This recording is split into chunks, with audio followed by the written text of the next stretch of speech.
Hashtag Roman Reigns unveils new Shield. Shocking members revealed after Survivor Series and Raw MysteryManAttacks dash, explosive opening, no intro. They said the Shield was dead. They said Roman Reigns would never find brothers worthy enough to stand beside the tribal chief. They said the legacy of the most dominant faction in WWE history was buried, finished, destroyed. They were wrong, and what happened at Survivor Series, what's been unfolding on Raw with those mystery attacks that left everyone in the WWE universe paralyzed with confusion. It wasn't chaos. It wasn't random violence. It was a message. A declaration of war. Because Roman Reigns didn't just reform the Shield, he evolved it. He took everything that made the Shield unstoppable and weaponized it into something more dangerous, more ruthless, more terrifying than anything we've ever witnessed. The question isn't if Roman has rebuilt his army. The question that's tearing through every wrestling forum, every social media platform, every locker room conversation is who? Who are these masked attackers? Who are the soldiers willing to pledge their loyalty to the most polarizing champion in WWE history? Who are the new members of the Shield?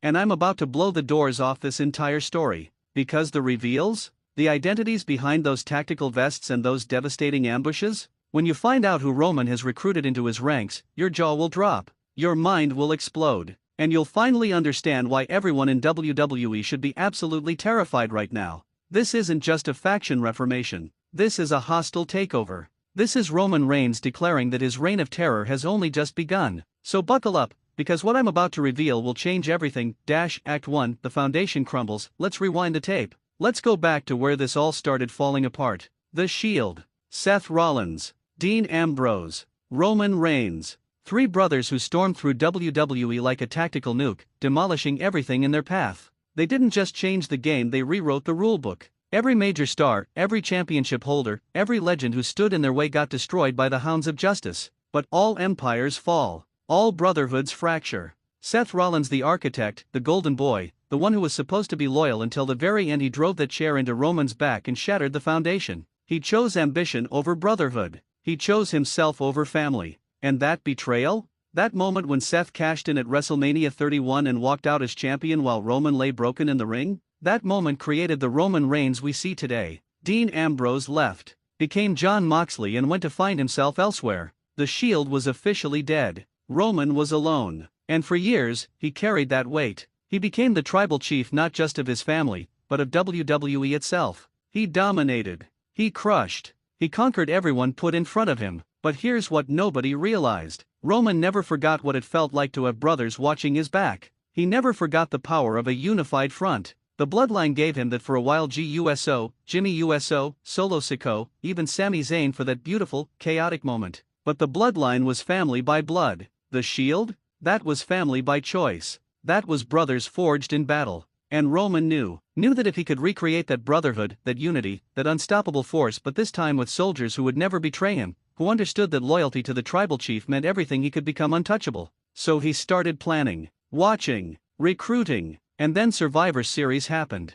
Act 2, Survivor Series Chaos, Survivor Series 2024. Chicago. The United Center was absolutely electric with anticipation. Roman Reigns defending his legacy. The bloodline in shambles after months of internal warfare. Solo Sikoa trying to claim leadership. The entire WWE universe watching to see if Roman could maintain his stranglehold on power. But something felt off. You could feel it in the air. That tension, that electricity that comes right before a massive storm hits. The match was brutal. Bodies flying everywhere. Chaos erupting at ringside. And then, the lights went out. Complete darkness. When they came back on, three figures in tactical gear. Black vests. Faces obscured. They demolished everyone in the ring except Roman. These weren't clumsy masked attackers. This was precision. This was tactical. This was the Shield's signature assault pattern, but somehow more violent. More calculated. The WWE universe erupted in confusion. Commentary was screaming. Social media exploded.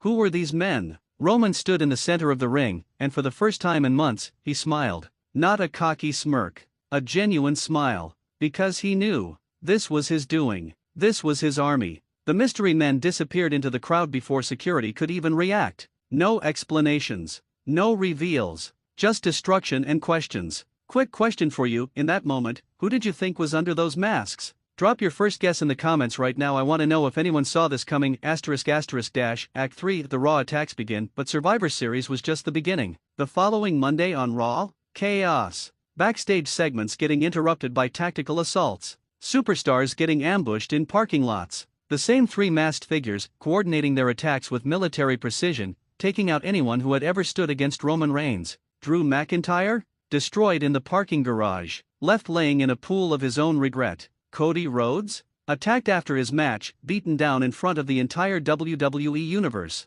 The American Nightmare left to question if his nightmare was only just beginning. Seth Rollins? Oh, Seth Rollins. The architect got a special level of violence. These masked attackers didn't just beat him down, they dismantled him. They sent a message that some betrayals can never be forgiven. Every week, the attacks got more personal, more brutal, more calculated. WWE officials tried to set traps, increased security. Triple H himself got involved, demanding answers, threatening suspensions, promising consequences. But these attackers were ghosts. They struck when least expected. They vanished before anyone could unmask them. And the entire time, Roman Reigns sat back, watching the chaos unfold with that knowing expression. Like a chess grandmaster watching his opponents realize they've been in checkmate for the last 10 moves. The WWE Universe was divided. Some thought this was brilliant strategy, others called it cowardly. But everyone wanted to know the same thing. Who are they? Social media became a war zone of theories. Was it former SHIELD members making a return? Was Dean Ambrose coming back? Was it NXT call UPS Roman had been secretly training? Were international stars from New Japan or Mexico joining WWE specifically to serve the tribal chief? The theories ranged from plausible to insane, and WWE played into it perfectly, dropping subtle hints, creating red herrings, making everyone second-guess everything. Act 4, the clues hidden in plain sight. But here's where it gets interesting. Because if you were paying attention, and I mean really paying attention, WWE was dropping breadcrumbs the entire time. The attack patterns? Classic SHIELD formations. The military precision? That signature tactical approach. But there were differences. Subtle variations that told you these weren't just SHIELD 2.0. This was something evolved. One attacker was clearly the powerhouse. Devastating slams. Thunderous strikes. Moving with the force of a freight train. Another was the high flyer. Launching himself from impossible heights. Agility and speed combined with brutal impact. The third? The technician. Submission holds. Joint manipulation. Making opponents tap or snap. Power. Speed. Technical mastery. Roman had built the perfect triangle of destruction. And then came the clues in Roman's promos. Listen back to his segments on SmackDown during this period. He kept talking about new bloodlines, about true loyalty, about brothers who understand what it means to acknowledge the tribal chief. He mentioned young lions eager to prove themselves. He referenced soldiers who've been waiting for their moment. He talked about the next generation of dominance. Your turn. Did you catch these hints when they aired? Or are you sitting there right now thinking you missed the biggest story of the year? Be honest in the comments. The internet detectives went wild. People were analyzing every frame of footage, measuring the attackers' heights and builds against roster members, comparing wrestling styles, creating elaborate conspiracy boards that would make true crime podcasters jealous. And through it all, Roman remained silent on the specifics, just smiling, just watching, just knowing that when the reveals came, the entire wrestling world would lose its mind. Act 5, the reveal, member number 1, then came the Raw after Elimination Chamber. The night everything changed. Roman Reigns made his entrance on Raw, something he rarely does. The tribal chief gracing Monday nights with his presence. The crowd was electric with anticipation. They knew something massive was about to happen. Roman stood in the ring, microphone in hand, the championship presence radiating off him like nuclear energy. For weeks, he said, his voice cutting through the arena like a blade, you've all been asking questions. Who are the men standing with your tribal chief? Who has earned the right to stand beside Roman Reigns? The crowd was hanging on every word. Let me introduce you to the first member of the new SHIELD. The arena went black. The signature SHIELD entrance music hit, but remixed. Darker. More aggressive. More sinister. And then he appeared. Bronson Reed, the Colossal. The Tsunami. The monster who had been tearing through WWE's roster for months. The WWE Universe erupted. Half in shock. Half in disbelief. But it made perfect sense. Bronson Reed, the powerhouse who had been destroying everyone in his path. The man who could hit a tsunami splash from the top rope and leave opponents looking like they'd been hit by an actual tidal wave. Raw power combined with surprising agility. Roman didn't just choose muscle. He chose calculated destruction. Bronson walked to that ring with purpose. He stood beside Roman, and you could see it. The respect. The loyalty. The understanding that this was his moment to ascend to the next level. Bronson Reed understands loyalty, Roman declared. He understands what it means to be hungry, to be overlooked, to be told you're not good enough, not marketable enough, not the right fit. But I saw what others couldn't see. I saw a destroyer. And now he's my destroyer. The Shield's new enforcer. The connection was instant. Bronson Reed, who had been floating without clear direction, suddenly had purpose. And Roman had his powerhouse. But that was just the beginning. Act 6, the reveal, member number 2. But brothers don't come alone, Roman continued, that smile growing wider. The Shield was built on three minds, 3 warriors, 3 brothers united with one purpose. The lights dimmed again. The music shifted, incorporating high-energy elements that got the crowd buzzing. And then the second member appeared.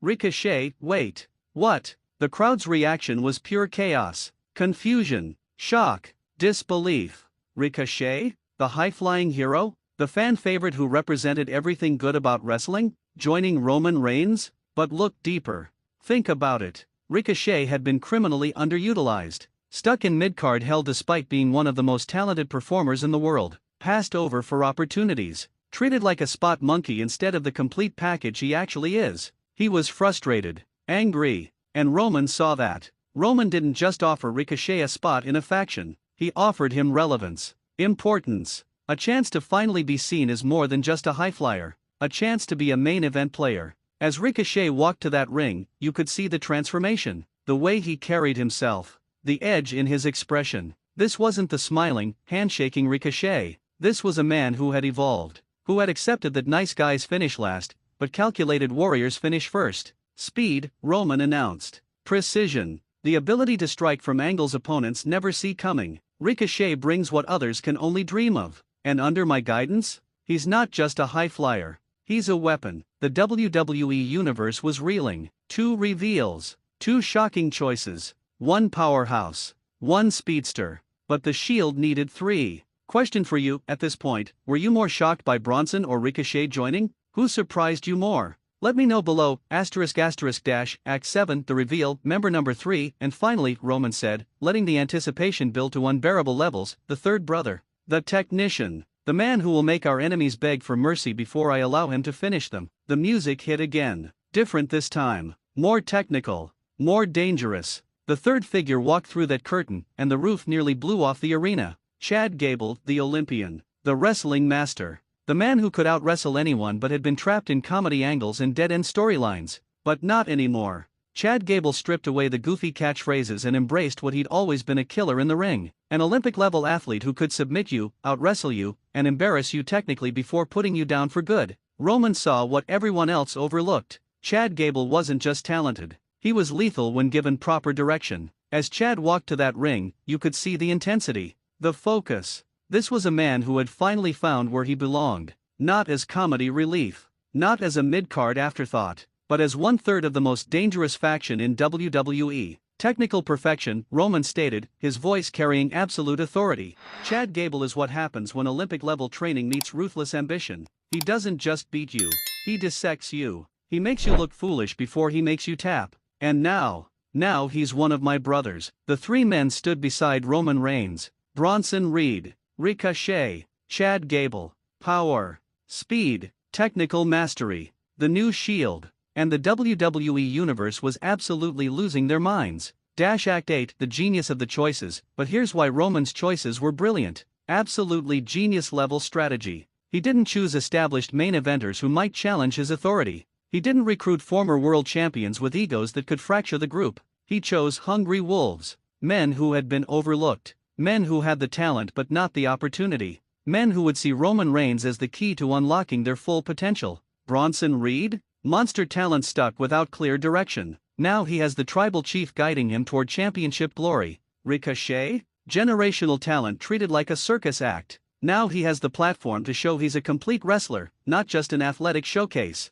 Chad Gable? Olympic-level technical wizard buried in comedy angles. Now he's positioned as the dangerous submission specialist he was always meant to be. These weren't just wrestlers. These were men with chips on their shoulders. With something to prove. With hunger that couldn't be satisfied until they reached the very top. And Roman positioned himself as the path to that summit. It's the perfect manipulation. The perfect leadership strategy. Give talented but frustrated men purpose, direction, and belief that following you leads to greatness, and they'll run through walls for you. Roman learned from the bloodline's collapse. Family can turn on you, blood can betray you, but soldiers who owe you their rise to prominence, who understand that their success is tied to your success, they'll stay loyal because loyalty benefits them. It's brilliant. It's calculated. It's Roman Reigns operating at the absolute peak of his strategic genius. Act 9, the immediate impact. The WWE Universe barely had time to process these reveals before the new Shield went to work. That very same night, they sent a message. Cody Rhodes had a championship match scheduled. The American Nightmare, still reeling from weeks of attacks, trying to maintain his grip on the WWE Championship. Mid-match, the lights went out. When they came back, Bronson Reed, Ricochet, and Chad Gable surrounded the ring. This time, no masks, no mystery, just open warfare. Bronson hit a tsunami through the announce table. Ricochet with a 630 splash from the top rope onto prone bodies outside. Chad Gable locked in an ankle lock that had Cody screaming in agony before Roman called them off. The message was clear: Roman Reigns doesn't just have backup, he has an army. A coordinated, devastatingly effective, unstoppable force. The following week saw the new Shield dominate. They helped Roman retain his championship against multiple challengers, but not by simply interfering. They created opportunities. They weakened opponents beforehand. They played mind games. They targeted everyone who had ever stood against Roman. Drew McIntyre, taken out for months with a knee injury after a new Shield ambush. Seth Rollins, disappeared from TV after a brutal attack that left him, kayfabe, questioning if he could even continue wrestling. They won the Trios Championships within weeks, destroying every team put in front of them with that trademark Shield teamwork, but evolved. More aggressive. More ruthless. Question: which former Roman rival do you want to see the new Shield target next? Stone Cold Steve Austin? John Cena? Drop your answers below. The new Shield wasn't just reforming a faction. They were systematically dismantling everyone who could threaten Roman's reign. Act 10, the evolution of identity. But what made this different from the original Shield? The original Shield were mercenaries. They were hired guns causing chaos for whoever paid them, initially working for CM Punk and Paul Heyman. They were hounds of justice, but justice defined by whoever held the leash. The new Shield? They're believers. They're not mercenaries. They're disciples. They believe in Roman's vision. They believe that the tribal chief deserves to rule WWE unopposed. They believe that anyone who stands against Roman stands against progress itself. Watch their promos. Listen to how they talk. Bronson Reed: I wasted years being overlooked. Roman saw me. He gave me purpose. Now I destroy for him because he deserves loyalty. Ricochet: I was told to smile, shake hands, and be happy with scraps. Roman showed me that greatness requires sacrifice. Sacrifice of who I was for who I need to be. And I've never been more fulfilled. Chad Gable: I'm an Olympian. I'm technically superior to 99% of the roster. But it took Roman to position me where the world can see that. You're damn right I'm loyal. I'm loyal to the man who saw my value. This isn't forced loyalty. This is earned loyalty. And that makes it so much more dangerous. The original Shield fractured because Seth chose himself over brothers. But these new members? They know that choosing themselves means losing everything Roman has given them. Act 11, the strategic mastermind. Here's where Roman's absolute genius shows through. Every member of the new Shield serves a specific purpose in his grand strategy. Bronson Reed is the intimidation factor.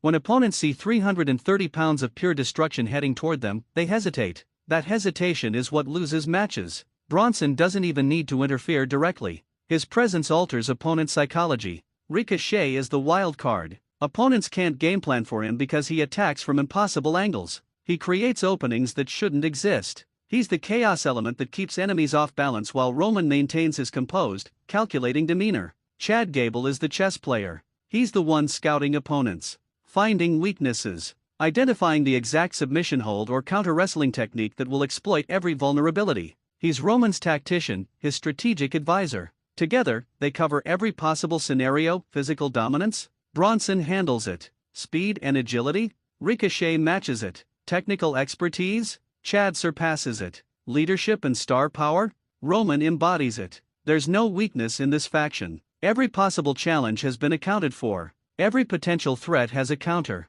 This isn't just a stable. This is a perfectly balanced weapon designed for one purpose: keeping Roman Reigns at the absolute top of WWE's mountain. Act 12, the backlash and resistance. But of course, the WWE roster didn't just lay down and accept this. Resistance formed immediately. Cody Rhodes, battered but not broken, started rallying his own forces. the American Nightmare reached out to old allies, Randy Orton, Kevin Owens, even former rivals who realized that a unified Roman Reigns with a rebuilt Shield threatened everyone. Seth Rollins, after recovering from his attack, came back with fire. He recruited his own backup AJ Styles and Finn Balor, forming a counterfaction specifically designed to dismantle what he once helped create. Drew McIntyre, stubborn Scottish warrior that he is, refused to stay down. He became a lone wolf hunter, targeting new Shield members individually, trying to prove that Roman's soldiers weren't as invincible as they appeared. And then there was the bloodline remnants. GUSO, Jimmy USO, Solo Sicko, all watching as Roman built a new family to replace them. The jealousy,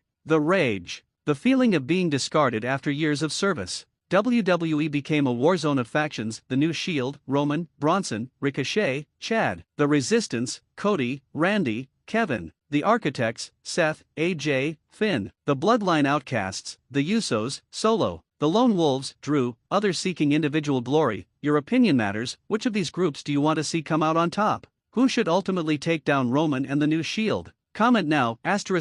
Every week brought new alliances, new betrayals, new wars that left the WWE Universe absolutely breathless. Act 13, the matches that defined dominance, but talk is cheap. The New Shield needed to prove themselves in the ring, and prove themselves they did. WrestleMania 41 featured a massive wargame-style elimination match, New Shield versus the Resistance. 45 minutes of absolute brutality. Bodies flying, weapons utilized, the cage literally dripping with blood and sweat. In the end, New Shield stood victorious. Chad Gable made Kevin Owens tap. Ricochet hit a red arrow off the top of the cage onto Randy Orton. Bronson Reed tsunami'd Cody Rhodes through a table. And Roman stood tall, title held high, making it clear that this wasn't a fluke. This wasn't luck. This was dominance. Money in the Bank saw Ricochet win the briefcase. But here's the genius: he didn't cash in on Roman. He cashed in on whoever held the Intercontinental Championship, bringing another title into the New Shield's collection. Because this wasn't about individual glory.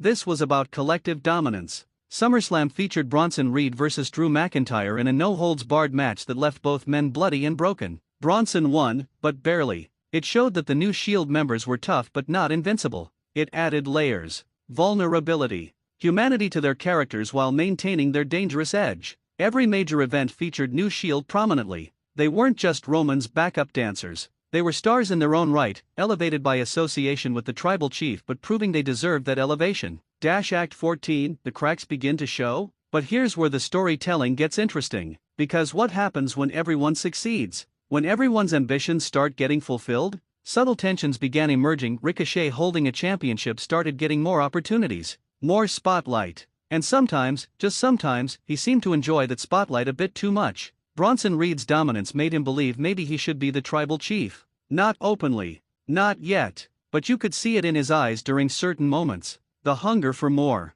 Chad Gable, the smartest of the three, started making strategic suggestions that Roman would overrule. You could see the frustration. The feeling that maybe his tactical genius wasn't being properly utilized. Were these cracks real? Or were they stories WWE was planting for future drama? The beauty is we don't know. And that uncertainty keeps us hooked. Maybe the New Shield stays united forever, becoming the longest-running dominant faction in history. Maybe they fracture spectacularly, creating the next great betrayal storyline. Maybe Roman betrays them when he feels threatened by their growing individual success. The possibilities are endless. And that's what makes this brilliant storytelling. Act 15, the cultural impact. Beyond the wrestling ring, the New Shield became a phenomenon. Merchandise flew off shelves. The updated Shield logo with subtle modifications to represent the new members became one of WWE's top sellers. Social media exploded with fan art reimagining classic Shield moments with the new members. Video packages comparing the original Shield's dominance to the New Shield's. Debate threads arguing whether Bronson, Ricochet, and Chad could beat Seth, Dean, and original Roman in their prime. Fantasy booking scenarios exploring every possible direction the New Shield transcended wrestling. They became a cultural talking point. Mainstream sports media covered the storyline. Non-wrestling fans tuned in out of curiosity and stayed because the storytelling was that compelling. Podcasters devoted hours to analyzing every angle. YouTubers created deep-dive documentaries. Twitter became a battlefield of opinions. And through it all, WWE maintained that perfect balance of giving fans answers while creating new questions.